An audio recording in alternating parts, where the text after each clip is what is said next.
¿Qué tal? Les damos la bienvenida a esta segunda edición del programa Democracia en la Mesa, en donde habremos de abordar el tema de la consulta popular que el Instituto Nacional Electoral estará organizando el próximo 1 de agosto. Este es un mecanismo de participación directa fundamental con la cual contamos los ciudadanos y las ciudadanas para poder incidir directamente en la toma de decisiones. Es por esto que el día de hoy el Instituto Nacional Electoral habrá de promover la discusión reflexionada y razonada para garantizar justamente que todos acudamos a las mesas receptoras el próximo 1 de agosto con la información más certera y sobre todo con las mejores opciones y discusiones al respecto. Es por esto que el día de hoy hemos invitado a dos especialistas que nos están acompañando aquí en la mesa. Primero que nada tenemos a Montserrat Paz Rodríguez, que es politóloga, comunicóloga política con experiencia en investigación cualitativa y cuantitativa en ciencias sociales, medios de comunicación y análisis de información. Es licenciada en Ciencias de la Comunicación con especialidad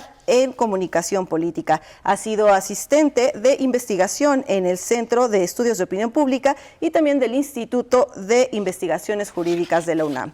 También nos acompaña Juan Jesús Garza Onofre, que es licenciado en Derecho por la Facultad Libre de Derecho de Monterrey, tiene un máster en Argumentación Jurídica por la Universidad de Alicante y es autor de los libros de Historia Alternativa de la Abogacía y entre otros abogados tebeas. Sin duda, dos expertos que el día de hoy nos ayudarán un poco a dilucidar la importancia de este ejercicio de participación ciudadana y sobre todo cuál es el futuro de estos mecanismos para la democracia mexicana. Gracias por contar con su presencia y pues primero que nada, no sé si me puedan ayudar. ¿Qué podríamos decirle a la ciudadanía? ¿Por qué es tan importante esta consulta popular? Claro que sí. Es la primer consulta popular a nivel federal en la historia democrática de México. Eso ya la hace relevante, eso ya la hace un ejercicio inédito de participación y por ende yo creo que sí bien vale la pena reflexionar sobre cómo, por ser el primero, ¿sí?, puede ser que existan varias indeterminaciones, incluso algunas disputas en torno a cómo se debió de haber hecho la consulta popular del próximo 1 de agosto. Lo cierto es que la primera puede servir para un futuro, para que eventualmente tengamos más y mejores ejercicios de participación de la ciudadanía. Estamos acostumbrados a una democracia de corte minimalista, donde parecería que muchos ciudadanos y ciudadanos se encargan solamente de participar o de ser parte de la toma de decisiones colectiva cada 3, cada 6 años. No, la democracia es algo muchísimo más amplio y ejercicios como la consulta popular, la revocación de mandato, que también el próximo año estamos de cara a ella, creo que es importante generar una cultura en la ciudadanía, una dinámica para que nos podamos apropiar de la toma de decisiones colectivas. Montserrat, ¿tú crees que esta consulta popular de alguna manera podría contribuir a pues hacer que tengamos una sociedad un poco más participativa, pero sobre todo más reflexiva en torno a todas estas pues participaciones que son tan necesarias en la democracia? Claro, Carolina, yo pienso que este ejercicio es muy importante para que las personas se animen y se sientan involucradas en los procesos de toma de decisiones del gobierno. Entonces, yo en mi perspectiva creo que sí, debería de animar a la gente a que participe más, no cada 3 o cada 6 años, como dice Juan José. Y pues pienso que esto va a ayudar a que la gente se sienta mucho más incluida en la toma de decisiones políticas en general. Ahora, hay un elemento central. En esta consulta se ha abordado mucho el tema de la pregunta, que si lo que está a consulta es el exjuicio a presidentes, que si está a consulta el tema de los derechos humanos o los pues beneficios que tienen las víctimas, estos derechos a los que tienen que acceder, pero al final de cuentas, no sé ustedes cómo vean, pero pareciera que esta consulta debería trascender más allá el tema de la pregunta y pues hablar de la participación. No sé qué tú digas, Juan José. Totalmente. La pregunta es vaga, la pregunta es general, no lo digo yo, lo ha dicho el propio ministro presidente de la Suprema Corte, la sentencia de la Suprema Corte que se encarga de evaluar la pregunta resulta confusa, resulta oscura, ¿no?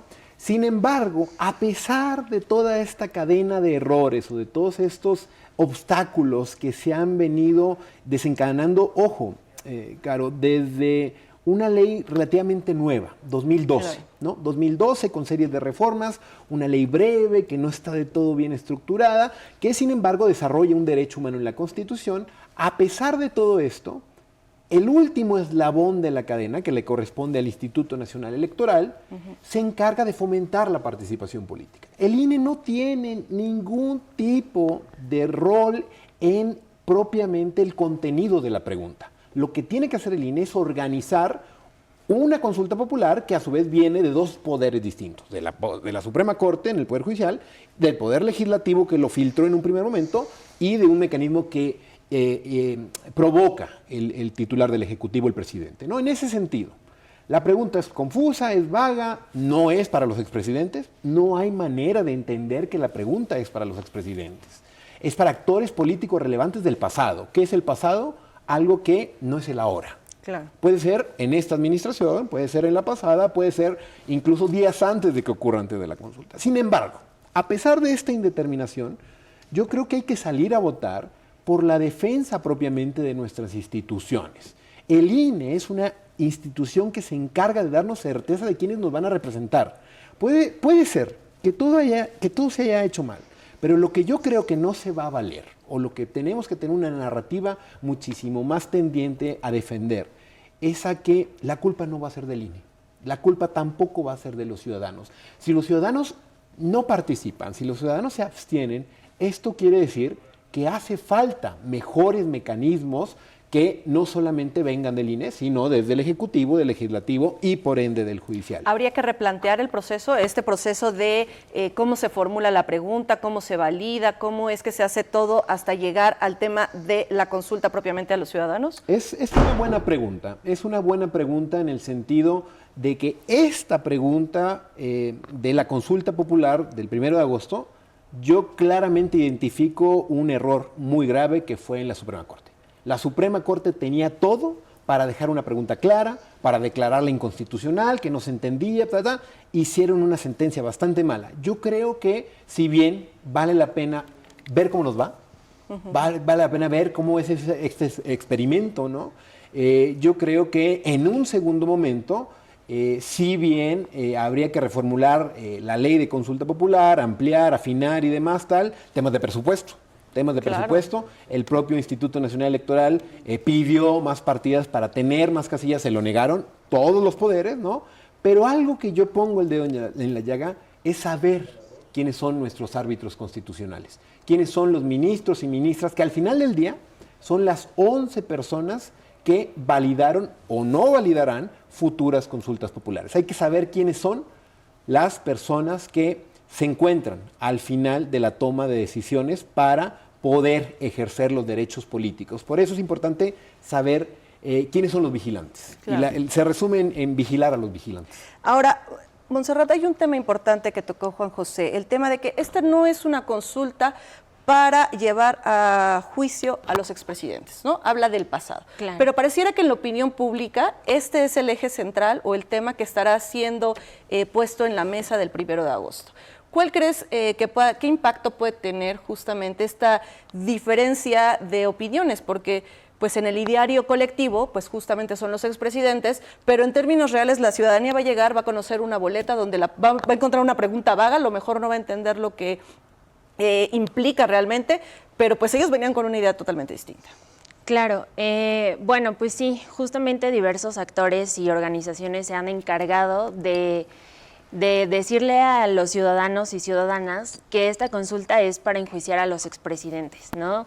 Vemos en la calle carteles, letreros en donde dicen, ¿quieres juicio a los expresidentes? Vota sí a la consulta. Pero si revisamos mejor la pregunta, justamente se trata de enjuiciar a los actores políticos por sus decisiones políticas. Entonces, para mí, esta consulta va a sentar un precedente en donde en el futuro cualquier actor político va a poder ser sentenciado por sus decisiones políticas. Y esto también nos lleva a otro tema, que es el hecho de que cuando se le trata de enjuiciar a un actor político por sus decisiones, significa también que hay una decisión correcta, ¿no? Que debe de haber un estándar, un parámetro en donde se tienen que enjuiciar todas las demás decisiones y alguien que diga qué es correcto y qué no. Entonces, pues sin duda esto va a sentar un precedente y esta redacción, pues sí debería de haber sido pues, eso es lo más importante, Montserrat, que se va a sentar un precedente que sin duda estará a análisis nuevamente por parte de las autoridades y del propio Instituto Nacional Electoral. Pero hagamos una breve pausa y regresamos con ustedes para poder seguir discutiendo sobre el tema de la consulta popular del próximo 1 de agosto.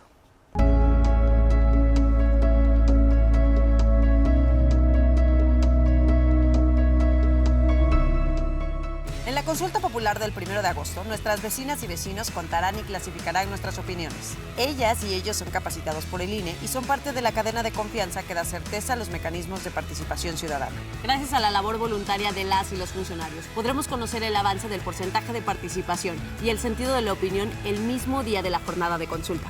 Sigue los resultados en INE.mx. Este 1 de agosto participa y celebremos la democracia. INE. ¿Sabes cuál es la pregunta de la consulta popular? ¿Estás de acuerdo o no en que se lleven a cabo las acciones pertinentes con apego al marco constitucional y legal para emprender un proceso de esclarecimiento de las decisiones políticas tomadas en los años pasados por los actores políticos, encaminado a garantizar la justicia y los derechos de las posibles víctimas? Responde la consulta popular el 1 de agosto. Participa y celebremos la democracia. INE.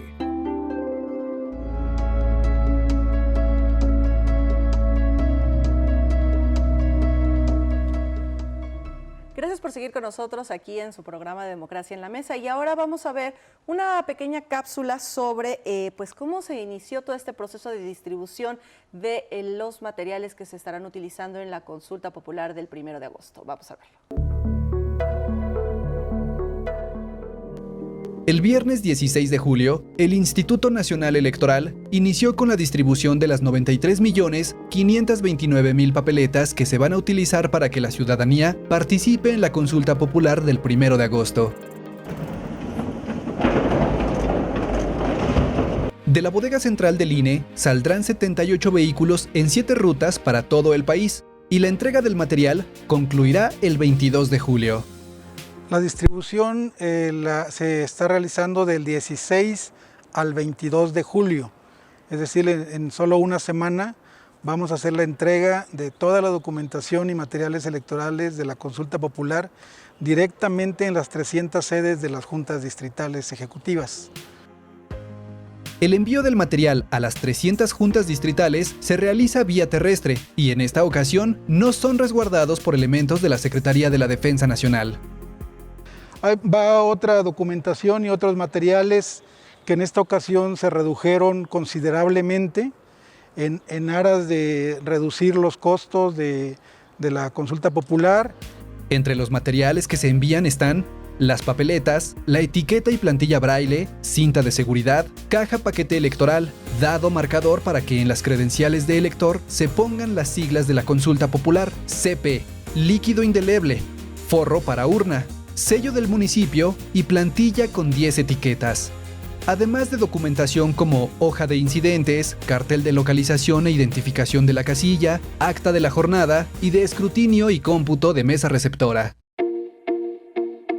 Y bueno, es así como esta logística desplegada por el Instituto Nacional Electoral permitirá que pues estos 93.5 millones de ciudadanos que estamos inscritos en la lista nominal podamos participar el próximo 1 de agosto en la consulta popular. Es por esto que desde el Instituto Nacional Electoral también estamos promoviendo esta reflexión y este debate informado para poder brindarle a la ciudadanía todas las herramientas necesarias para que lleguen a esta consulta, pues con los elementos necesarios para poder emitir su opinión. Es por eso que seguimos pues aquí con Montserrat y con Juan Jesús, quienes nos están hablando sobre la importancia de esta consulta popular, y nos quedamos en un tema importante que es esta diferencia de ideas que hay en la opinión pública sobre lo que se está poniendo a consulta y lo que realmente se va a consultar el próximo 1 de agosto. Juan Jesús, un tema importante también que creo que tenemos que considerar es esta politización o esta diferencia que hay en el ideario. ¿De alguna manera crees tú que podría inhibir en la participación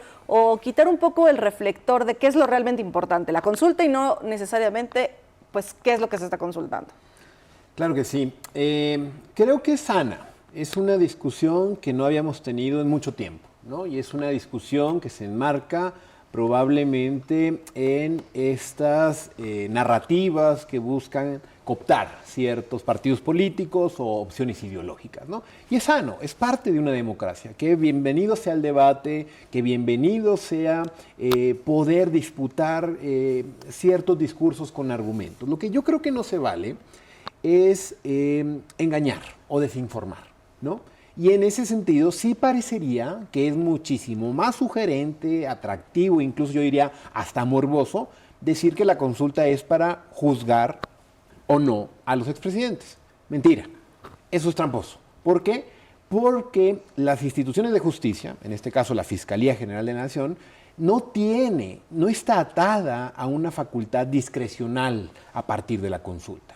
Si se arma bien una investigación, una carpeta de investigación y demás, se puede empezar a investigar a un expresidente. Entonces, más allá de inhibir o fomentar, yo creo que si bien, como dije hace unos minutos y después lo recalcó Montserrat, este primer ejercicio yo creo que nos debe de servir para el futuro, para saber que si queremos realmente tener los ciudadanos y las ciudadanas mayor incidencia en nuestros gobernantes, quizá que sirva como ejemplo de que no solamente es necesario todo este gran andamiaje estructural de material que hace el Instituto Nacional Electoral, todo lo que pasó por la Corte, por el Legislativo y demás tal, lo que necesitamos es voluntad política. Y si la voluntad política es clara, y si la voluntad política realmente quiere discutir y debatir temas de trascendencia nacional, eso es la democracia directa.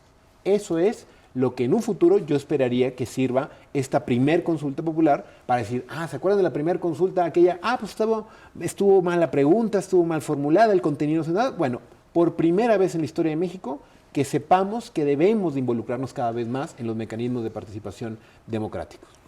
Montserrat, ¿tú cuál crees que debe ser el foco en el que nos debemos enfocar, pues básicamente todos, en este primer ejercicio? Porque pues ya nos dice Juan Jesús justamente, ¿no? Es un antecedente que va a permitir pues promover la participación y ser que la ciudadanía pues sea un poco más involucrada en las decisiones. Pero tú, ¿cuál dirías que cuál debe ser el foco que hay que considerar en esta etapa? Yo pienso que hay varias cosas en donde nos tenemos que centrar.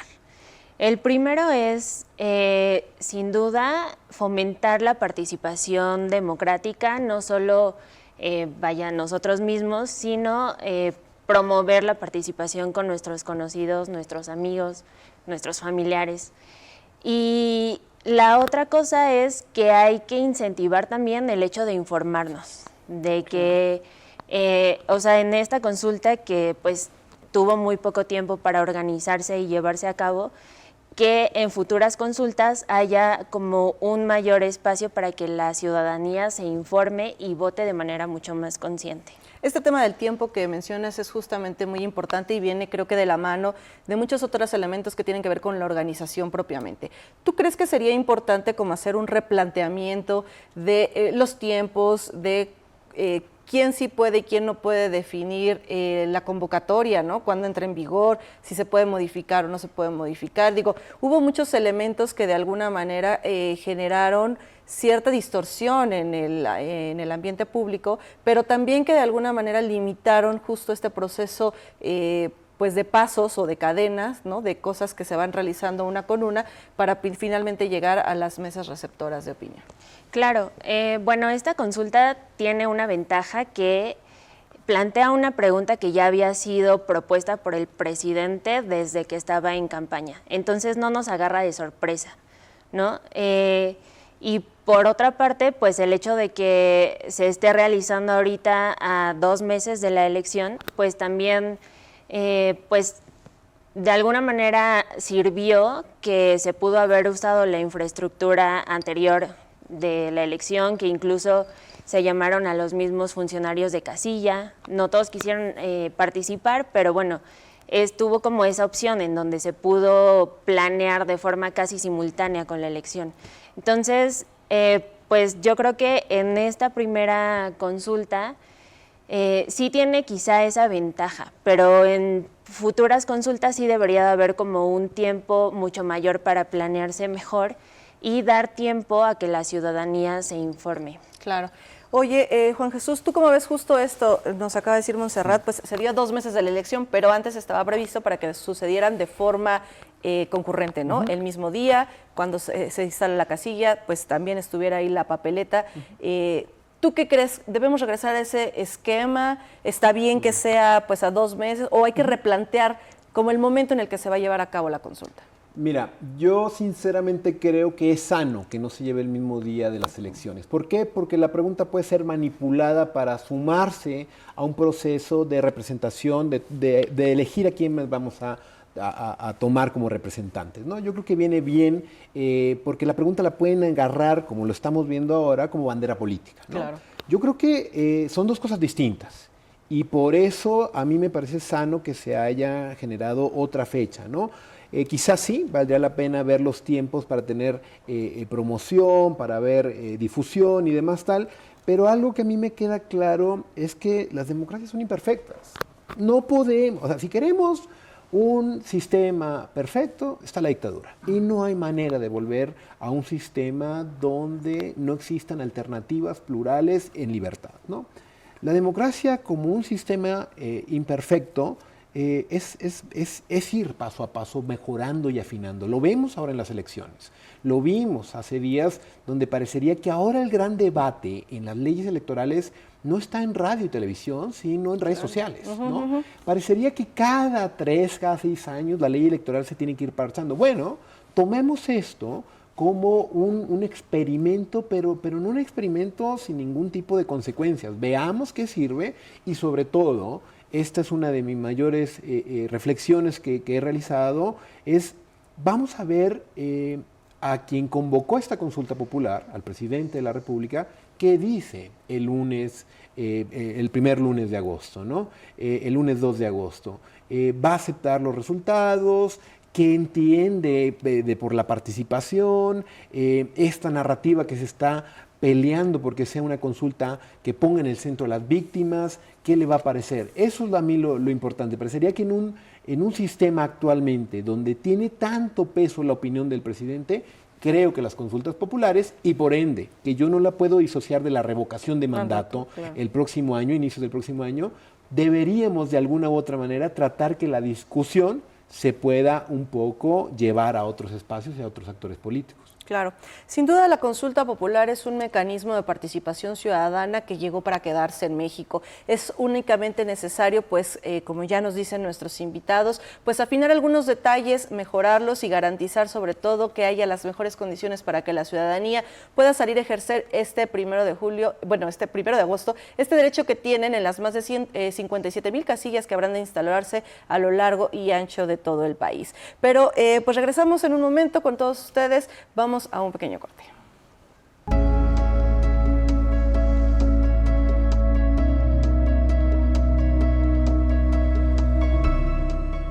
¿Ya sabes qué necesitas para participar en la primera consulta popular nacional? Tener tu credencial para votar. Si venció en 2019 o 2020, podrás utilizarla para participar. Verifica la ubicación de la mesa receptora que te toca. Hola. Un agua, por favor. Gracias. Busca la dirección en INE.mx. Llévate cubrebocas y mantén la sana distancia. Toma tu decisión y participa el 1 de agosto. Celebremos la democracia. INE. ¿Sabes qué es la Consulta Popular 2021?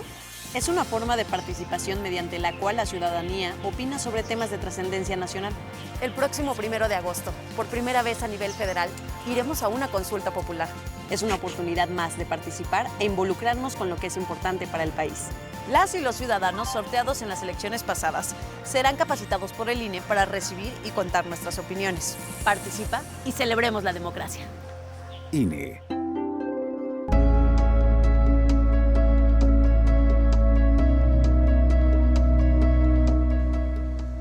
Y muchas gracias por continuar con nosotros. Ahora vamos a una entrevista que tenemos preparada con Javier Dondé, quien es doctor en Derecho Penal Internacional con maestría en Derecho por la Universidad de Georgia y es licenciado en Derecho por el ITAM. Se ha desempeñado como coordinador del subprocurador jurídico y de Derechos Humanos de la Procuraduría General de la República y también ha sido secretario de Estudio y Cuenta de la Suprema Corte de Justicia de la Nación. Vamos a ver.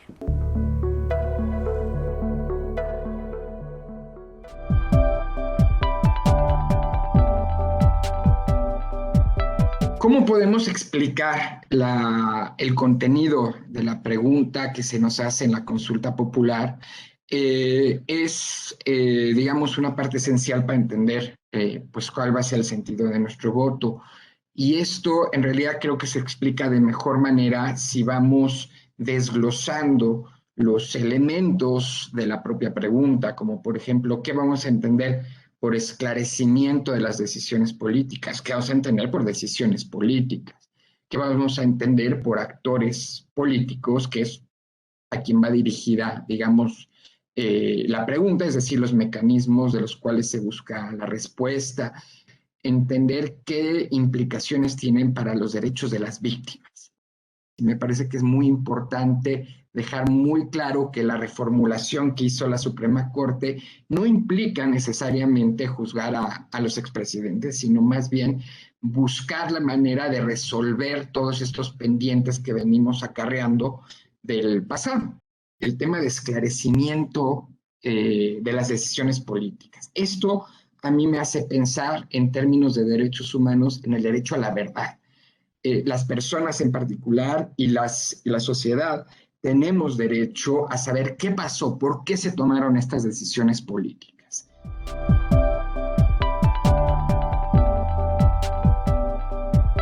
Tenemos que pensar que estas decisiones políticas causaron un daño y lo que debemos de buscar entonces es ver de qué manera se repara ese daño. Entonces, hay varios mecanismos que no necesariamente pasan por el proceso penal, por una sanción penal, de los cuales en materia de justicia transicional podemos encontrar desde leyes de amnistía condicionadas, eso es muy importante, comisiones de la verdad, fondos de reparación del daño como en Chile, en Sudáfrica, como parte de la transición hacia la democracia.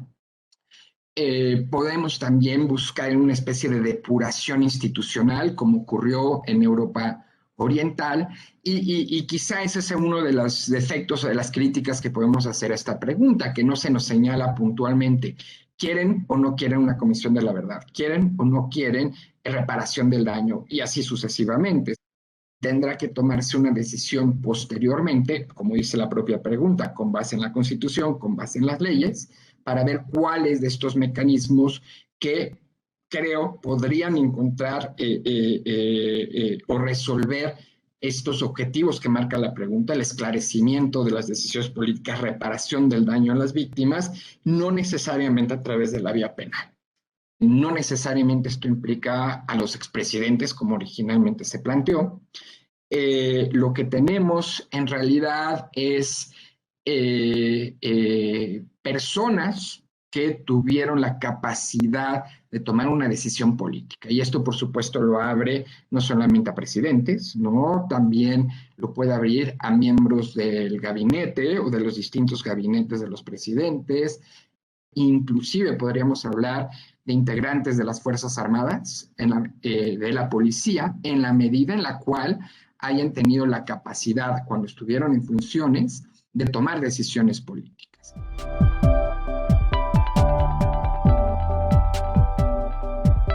Los aprendizajes que podemos tomar de esta consulta creo que son muchos, sobre todo porque es la primera, ¿no? La primera, por lo menos, que se organiza de manera seria, formal, dentro del marco de la legalidad, ¿no? Y por el INE, que para mí es algo muy importante porque creo que goza de bastante legitimidad en su acción. Hay muchas cosas que podemos aprender, creo que la ambigüedad de la pregunta es una de ellas, la manera en la cual se formulan a futuro las preguntas va a ser un tema muy importante.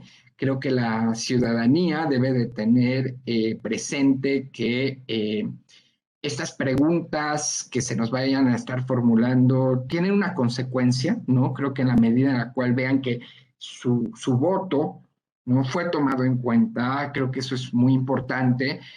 Es una oportunidad muy importante para que todos podamos participar de este hito histórico, ¿no? Y eventualmente con el tiempo poderles decir a las siguientes generaciones, yo participé de esa primera consulta popular. Y bueno, también un tema muy importante que se debe de considerar que ha estado en el debate público, pues este tema de quién está realizando la consulta popular, si se está haciendo bien, si no se está haciendo bien, si hay necesidad de hacer un cambio, una reforma, una mejora. No sé, Montserrat, ¿tú cómo veas este tema de que el Instituto Nacional Electoral no quiere que se haga esta consulta popular, a pesar del recorte presupuestal, de las deficiencias que se han tenido económicamente, pues para poder solventar las dificultades que ya mencionabas, ¿no? Hay gente que no quiso ya participar en esta segunda etapa, a pesar de que las cifras son bastante positivas y alentadoras, pero este discurso de ataque o pues sí, de ataque hacia las instituciones, ¿crees que de alguna manera también pueda desvirtuar un poco este ejercicio de participación ciudadana? Claro, yo creo que hay que darle mucha seguridad a la ciudadanía de que hay una institución autónoma que está detrás de esta organización de la consulta. El INE es una institución que tiene mucha experiencia organizando elecciones. Es un instituto que tenemos en México y que no sucede así en otros países, ¿no? Así en palabras del presidente podríamos decir que ni Obama tiene un INE. Entonces, yo sí pienso que deberían de tener mucha certeza y seguridad de que la consulta está en buenas manos, porque si alguien tiene la capacidad, la estructura y la experiencia para organizar algo de tal importancia, es el INE. Claro, ahí debería de entrar un poco la responsabilidad de todos nosotros como ciudadanos, Juan Jesús, porque al final de cuentas, pues no va a haber la misma logística que se pudo realizar en la pasada elección del 6 de junio.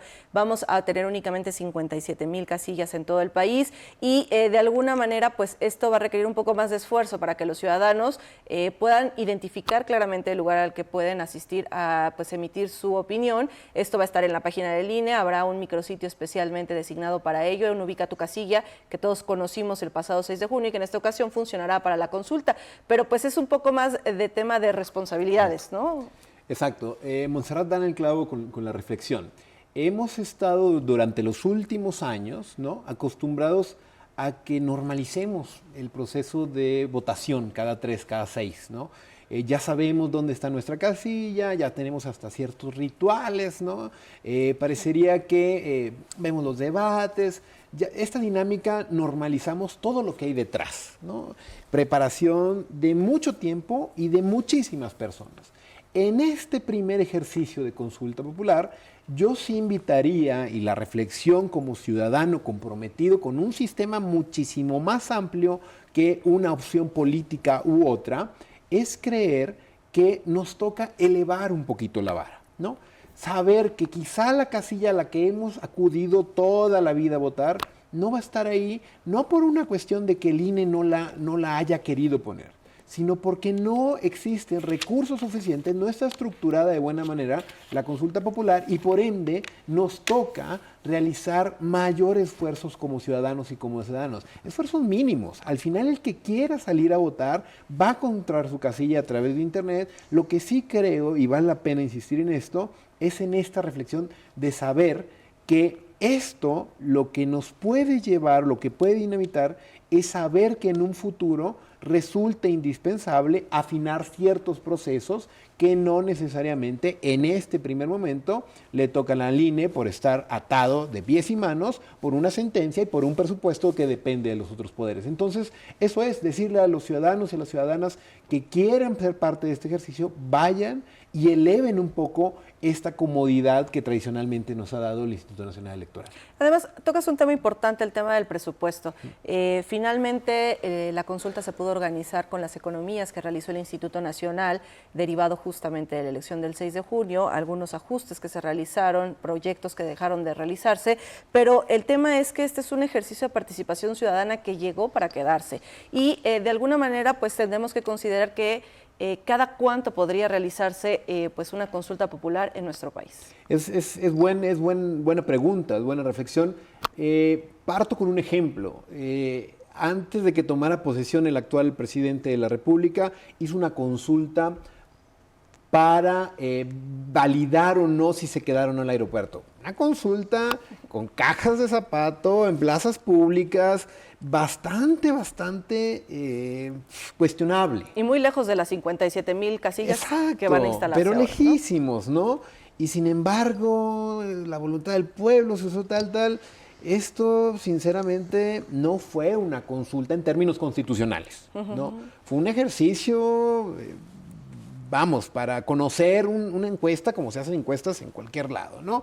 Yo creo que la consulta popular del próximo 1 de agosto sí nos debe llevar a tener una gama más amplia de lo que hay que hacer bien, de lo que hay que hacer mejor y sobre todo para en un futuro poder entender que estos ejercicios es sano que se hagan no solo a nivel federal, a nivel local hay experiencias bien interesantes, ¿no? A nivel local ha funcionado algunas consultas populares, conozco algunos casos de Chihuahua, en Nuevo León, yo qué sé, ¿no? Lo que sí creo que es cada vez más interesante saber que se pueden proponer, conforme lo dice la Constitución, sea por el presidente, por los Cámara de Legisladores o por la ciudadanía juntando firmas cada año, cada vez que exista. Y para esto cuestan, los derechos cuestan. Ejercer nuestros derechos civiles y políticos tiene que tener un valor presupuestal. Si ese valor presupuestal se niega y demás, que no hablen de que tenemos miedo a una democracia directa y simple y sencillamente le están poniendo cada vez más obstáculos. Claro.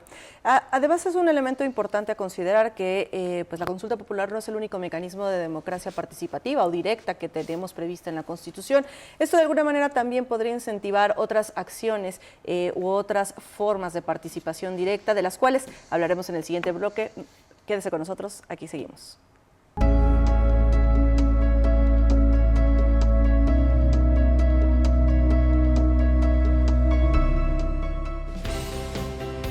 En las grandes decisiones del país, nuestra opinión es importante. Por eso, este 1 de agosto participa en la consulta popular. Si tu credencial para votar venció en 2019 o 2020, podrás utilizarla para participar, pero perderá vigencia al día siguiente de la consulta, por lo que tendrás que renovarla. Este 1 de agosto, celebremos la democracia. Contamos todas, contamos todos. INE. Esta es la papeleta de la consulta popular que te entregarán en la mesa receptora el 1 de agosto. Viene adherida a un bloc que está foliado para mayor seguridad. Habrá una papeleta por cada persona registrada en la lista nominal. Solo podrás opinar una vez. Si lo requieres, habrá una plantilla braille. Las mesas receptoras estarán abiertas desde las 8 de la mañana hasta las 6 de la tarde. Recuerda, son tus vecinas y vecinos quienes recibirán y contarán nuestras opiniones. Participa y celebremos la democracia. INE.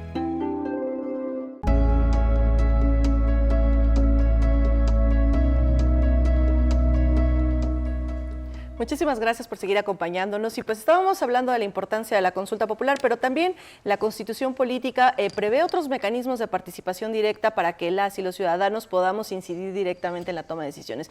Uno de ellos, Montserrat, pues es el tema de la revocación de mandato. ¿Cómo ves tú? El próximo año se abre la puerta justamente para utilizar este mecanismo, un tanto novedoso para México, porque en otros países pues ya existe, ya se ha aplicado, pero ¿tú crees que de alguna manera esta experiencia de la consulta popular pueda incentivar o pueda, pues no sé, hacer un poco más atractiva esta pues revocación de mandato?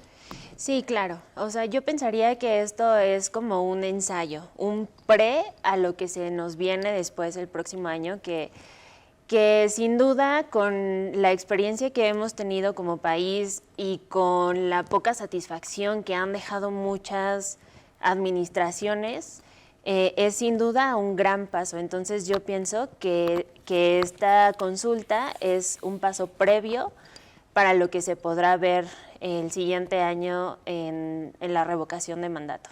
Y esta diferencia de opiniones o señalamientos de que el instituto no está queriendo participar o está queriendo boicotear de alguna manera la consulta, ¿crees que pueda dinamitar la confianza del instituto? Pues porque al final de cuentas la revocación de mandato también va a caer o va a recaer en el INE. Claro. Bueno, yo pensaría que no, o sea, que el INE tiene todas las facultades para hacer pues bien su trabajo, ¿no? Su trabajo es ser el árbitro de las elecciones. Entonces, claro, en un partido de fútbol, pues siempre el que sale como en mala imagen uno también parado, ¿no? Claro, Sería. siempre es el árbitro, ¿no? Ni siquiera el partido, el equipo que pierde. Claro, entonces, siempre le echan la culpa al árbitro.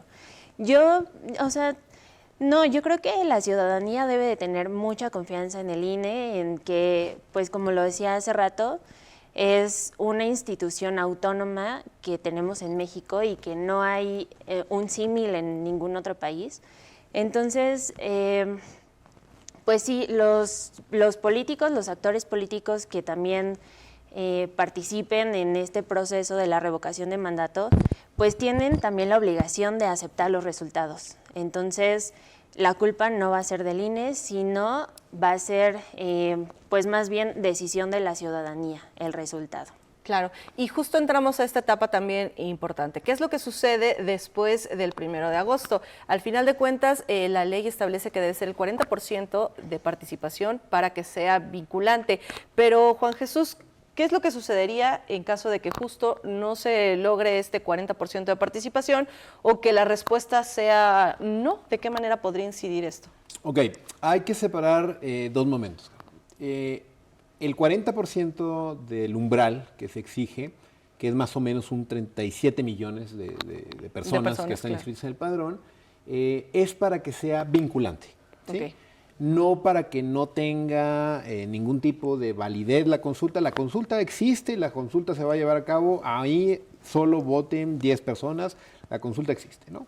Entonces, son dos momentos distintos. Si no se llega al umbral de participación, ¿no? Para ser vinculante lo que dice la pregunta, que todavía no nos queda del todo claro, parecería que sí va a ser un motivo de ver cómo reaccionan las autoridades involucradas en esta, que es el presidente de la República, ¿no? En caso de que se alcance la participación del 40%, ahí sí se dinamitan una serie de procesos que tendremos que ver que si son, como lo ha dicho la propia Suprema Corte en su sentencia, quizá abre un abanico de facultades discrecionales a las autoridades competentes, que puede ser desde comisiones de la verdad, puede ser hasta simplemente responsabilidades administrativas, pero esto no mina ni detiene que si la Fiscalía el día de hoy quiere empezar a integrar carpetas de investigación en contra de un expresidente o de un actor político, lo puede hacer. Ojo, hay que dejar un margen ahí para impugnaciones. También el Tribunal Electoral tiene un rol para ver un poco cuestiones propiamente del mecanismo del día de la elección, pero parecería que lo natural es que si no se alcanza el umbral, se dé vuelta a la página, si se alcanza, ver cómo va a ser esta relación con la pregunta y las autoridades involucradas en la misma. Entonces, de alguna manera dices que aun cuando llegase en un escenario a ganar el no, las autoridades tienen esta obligación de pues investigar, atender y sancionar algún delito cometido en el pasado. Totalmente. La Constitución no se consulta. La Constitución es clara, se persiguen delitos de oficio, los objetivos de las instituciones y de administración e impartición de justicia funcionan por un mandato constitucional y por millones de personas que las hacen andar, ¿no? En todo caso, yo creo que si no se alcanza el umbral o si gana el no, la consulta popular va a servir pues como una especie de termómetro. Y esto está bien, esto está bien. Vamos a ver por qué votó la gente, hay tal, y como bien dijo Montserrat, no se puede disociar estos nuevos porque nunca han existido, ejercicios en México, no se puede disociar de la revocación de mandato. Hay que salir a votar, hay que apropiarse de la democracia y que no sea algo de que no solamente nos dan 3 meses de campañas, votamos y listo. No, vamos a ver cada vez más impulsar estos mecanismos de participación. Y es que es importante recordar que el próximo 1 de agosto la pregunta que estará siendo sometida a consulta, la que usted encontrará en esta papeleta que estará distribuida en las 57,000 mesas receptoras, es ¿estás de acuerdo o no en que se lleven a cabo las acciones pertinentes con apego al marco constitucional y legal para emprender un proceso de esclarecimiento de las decisiones políticas tomadas en los años pasados por los actores políticos encaminados destinado a garantizar la justicia y el derecho de las posibles víctimas. Una pregunta complicada, nos decías, Montserrat, más para comunicar o para tratar de pues explicarle a la ciudadanía qué es lo que tiene pues que reflexionar, que investigar, que analizar y de qué forma podemos comunicarle justamente el sentido de esta pregunta. Ay, pues sí, esa es una pregunta muy difícil. Es un reto difícil, ¿no? Bueno, sin duda es una pregunta muy vaga.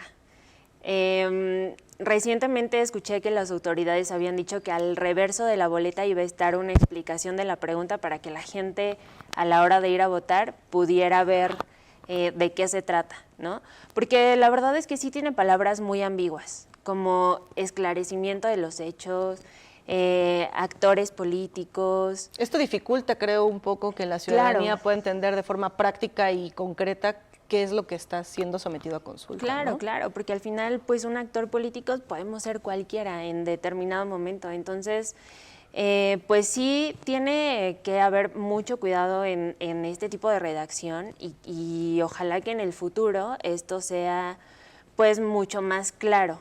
También pienso que ojalá que también en el futuro se pregunten cosas con mucho más relevancia pública, porque la verdad es que si juzgan a un expresidente, pues mi vida no va a cambiar un gramo, ¿no? No voy a tener pescado en el refri en lugar de huevos. Claro. Entonces, sí esperaría que en el futuro sean preguntas mucho más cercanas a la gente que tengan que ver con sus vidas diarias. Claro, y de alguna manera esto pues va a incidir en motivar a la ciudadanía justo a que participe más, ¿no? O no sé qué tú piensas, Juan. Sí, totalmente va por ahí. Yo creo que si nos preguntan sobre el salario mínimo, si nos preguntan sobre la pertinencia o no de una gran reforma estructural, como ya pasó y la propia Suprema Corte lo negó. Incluso claro, algunos que ahora votan a favor, votan en contra y este discurso es engañoso y te habla más de una politización de la justicia. La culpa es de la Suprema Corte, de una pregunta tan larga, tan mal escrita. Yo sí le quiero decir a los 8 ministros, los 6 ministros que votaron a favor, decir que qué bueno que fomentemos mecanismos de participación directa, pero hubiera sido un gran ejemplo que el primero fuera algo claro, conciso y sobre todo con posibilidades para el día de mañana hacer cuestiones de marihuana, de drogas, incluso, por ahí me decían un amigo, poner a consulta símbolos patrios, ¿no? Hay materia, el himno, la bandera, yo qué sé, ¿no?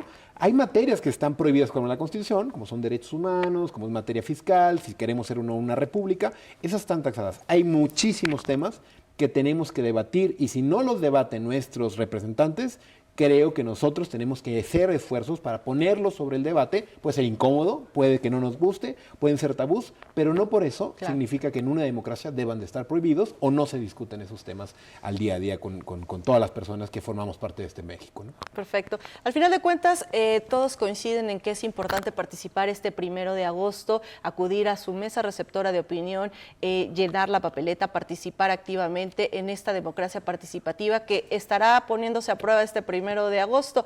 Gracias por contar con pues su presencia.